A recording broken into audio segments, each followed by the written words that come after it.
It's time to drill some tanks. Gonna get started here. We got 20 longs, a bunch of them. I drilled 2 last night or 2 nights ago, I don't know. But I got some fish coming in, so needed to add 2. But we got these empty spots, so that's what these are for. So it's a pretty simple process. It had been a while. I actually watched my last video that I did 2 years ago when I drilled the original tanks. I'll link that one up there if you want to check that one out. But I'm using the exact same stuff for the most part. A drill, I recommend a corded drill because it's gonna take a while, even if you're doing 1 or 2 tanks, and you're gonna want a lot of power. You're gonna need a diamond coated drill bit. You wanna look up whatever bulkhead size you're using. Make sure that you get the right size bit for that. And then I had a piece of wood down there, is just a guide. Essentially, you'll see how I set it up, but it's just a guide that I use. That way I keep the hole in the same spot while we're just getting started creating the hole in the glass. Also got a little clamp here because we're gonna need a hose. You're gonna need a slow trickle of water. Be safe. Obviously, we're using water with electricity, so be safe, be cautious. It's gonna take some time, but I'll show you how we get started, how we set it up, and we should be successful. I've done this with 10 gallons and 20 gallons in the past. Smaller tanks, want to be careful because the glass is thinner. Always make sure whether the glass is thin or thick or what size, that it's not tempered. Sometimes the bottom panes or all the panes can be tempered, and if that's the case, it's going to shatter as soon as you start drilling and pierce it. The good news is with these, they shouldn't take too long because they're not super thick glass. And in the past, I've been able to actually use 1 drill bit. They're not cheap drill bits. They're upwards of 20 bucks a piece, but I've been able to use 1 drill bit to drill, you know, double-digit tanks before. It does get slower near the end. I forgot one other thing you're gonna need: some duct tape or some painter's tape to catch the piece of glass, the glass hole as it pops out. I'll show you that too. Almost ready to go here. It's a little bit overcast, starting to drizzle, but that's okay because about an hour or 2 ago, it was 15 degrees hotter and way too hot to be doing this. And that's west too, so the sun beats down on the garage door and on the fish room in the afternoon. We got all the tanks cleaned up and got all the stickers off them. That was a small little job in itself. But as you can see, we got this masking tape. And what we're gonna do here is I got these 2 little strips. I got this guide on the long side because that's where I want it. Obviously, if you're gonna situate it the other way, you can put it over here. If you wanna drill it in the bottom, you can flip it on the bottom. I'm also sitting in a chair because I'm gonna be here for a while, and you're gonna wanna put not too much pressure on the drill. So unless you're only drilling 1 tank or you don't mind standing for an hour doing this and holding the thing steady, I recommend just sitting. Even if you think you can do it, just makes it steadier, 1 less risk factor. But as you can see, got that on the bottom. That way it's not gonna fall to the bottom and smack the bottom. But also I think it just does a nicer job of helping prevent chips. The 2 I cut last night didn't have any chips at all. They're nice clean holes, so I'm hoping the same. As you can see, this is got the diamond coating around it, and that's what I'll use. Let me turn the hose on to show you kind of how much of a drizzle. Barely enough drizzle, just to kind of, the guide also helps keep this full. It's just a piece of plywood, but it helps keep this water in there once this gets going. It's almost like drilling tile. If you ever cut tile, I haven't, but cutting glass is kind of like cutting tile, where you use like a wet saw, or you want to keep it wet while you're drilling so it doesn't. To be honest, I don't really know the reason, but you do it. I'd say about that level is fine. Probably even a little strong. May lower it a little bit, but you can see it's going to get wet everywhere. It's going to be messy. That's fine. That's why you want to do it outside in an area you don't mind.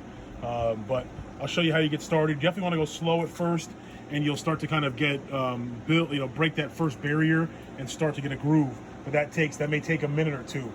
So you want to go slow while you build that up.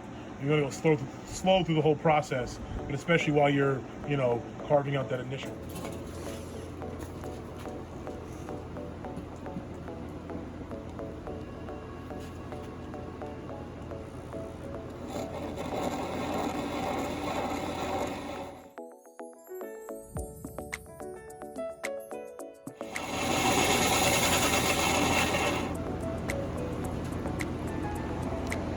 Not a bad idea to stop and take a look every once in a while. As you can see, it's been about 2 minutes. As you can see, this glass kind of dust is settling in the middle, and you can see the rings starting to form. I'd say we're less than halfway there, but this drill bit is still pretty new, and I've been going kind of quick too.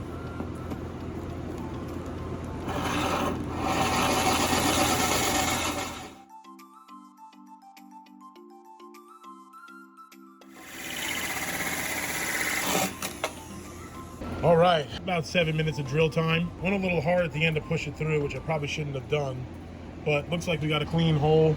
Usually if it breaks or splits, it's gonna be on the back end. Those are just water droplets. So clean hole, and should fit. Well, I know it's gonna fit because I tested it last night. It's gonna fit our new bulkheads.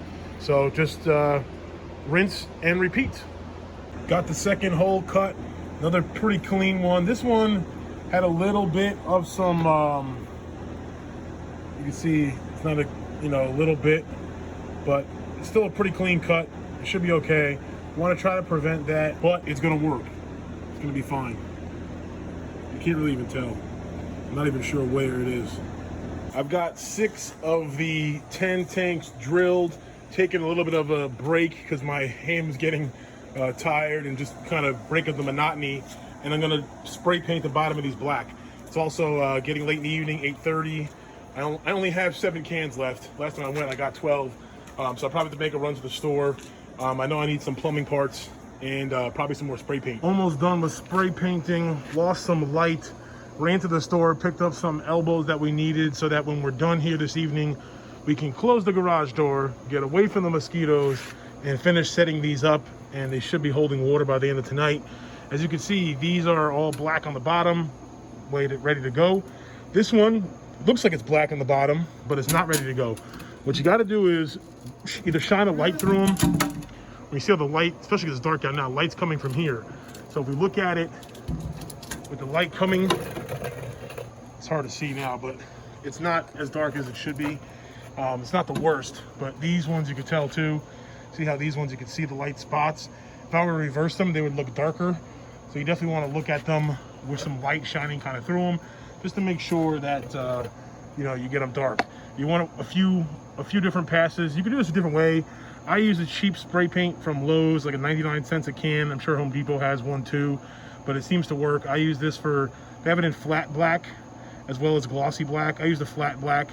I use this for stands. Sometimes I have regular, just like wood stands, just touch them up or redo them. I'll use this. It seems to work for me, for my purposes. Got done with the painting and actually just finished the 9th of 10 tanks. We drilled one on the side and painted that side as well as the back, because that one's gonna replace that broken tank right there. So it's gonna go with this profile look instead of the long ways. But made a boo-boo jumping back and forth. I forgot to put the duct tape. I'm not sure if that was the reason or the painter's tape. But as you can see, this one, still good, no cracks, but a little bit more rugged, a little bit more rigid than we'd like. But if we take a look at the hole itself, she's good. So we'll still get a tight fit. It's a little bit of splintering, but nothing even really noticeable to the naked eye. On to the last tank, one more to go. Then we're going to just screw in the bulkheads and fill them up with water. Victory! We are complete with the 10th and final tank for now. Already got some 10 gallons in the house. For now, for tonight, we are done drilling. Let's take a look at this one. Oof. This one, not so hot at all. But like I said, that gets the job done. That little bit of extra chipping, whatever, not ideal, but not gonna kill us. I'm gonna spray these down, rinse these off from all this glass dust, and then fill them up with water. Got most of the tanks in place here, and some of them are starting to hold water. As you can see there, I got the bulkhead on. Over here, I installed a little, my version of kind of like the Overflow. Very simple. I just took essentially 1/2 inch PVC with an elbow and long enough to jut it out a little bit. And then another way to go up top to make it so, just cut it so it sits like that.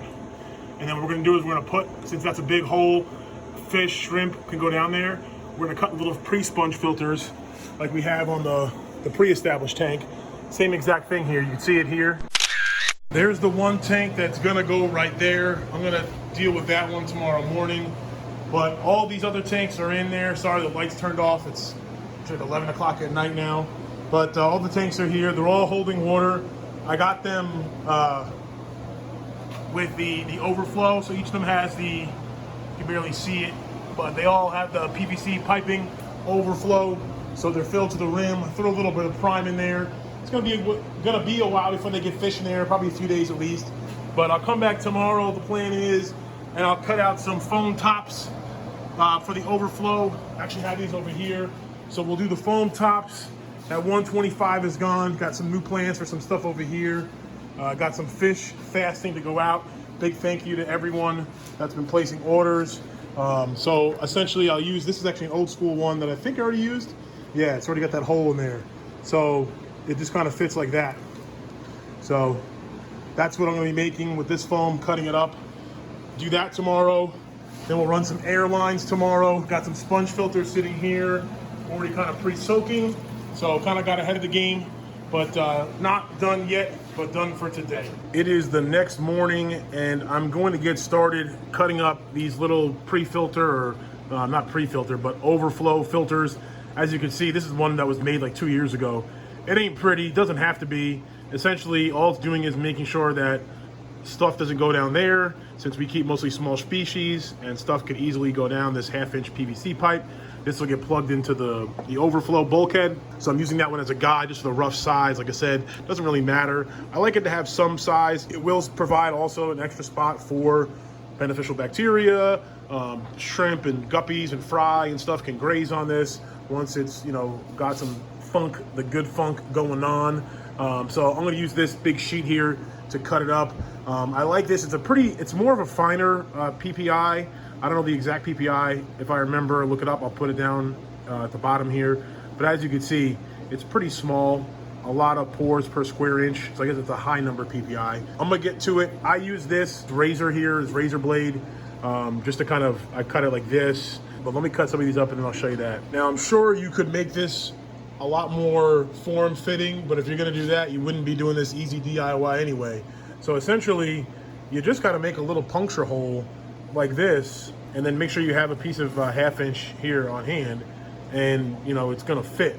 And how you do it is, to get it started is probably the hardest part, but you just wanna pick, usually I pick kind of somewhere like, not the exact middle, because what'll happen is, this will sit like this.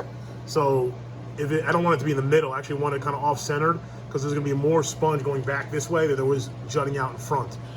So I like to put it kind of like, I don't know, like 1/3 of the way or 3/4 of the way up, or 1/4 away from one side, however you want to look at it.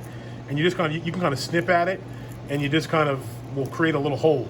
You don't want to get too big, and you don't want to get too far into it, because you don't want to puncture through the other side. So it's best to go slow, and then you could even use the PVC to kind of make it a snug little fit.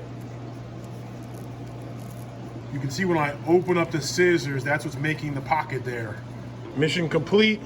We've got them all, and they're all gonna hopefully fit. The only thing that may be an issue is when it sits on top, if you're gonna have a lid, which I'm gonna have lids on these eventually, this may be too much for the lid. We have to trim a little off the top there. But other than that, they are pretty efficient. I like them, you know, and you can make them look as pretty as you want. You can obviously spray paint this black. You can cut this a lot more pretty, but I don't care. You know, it doesn't matter. I'm just going for functionality. Cooked up a bunch of drain lines. Got our drain lines here for the new tanks. I got these ones from Gemco.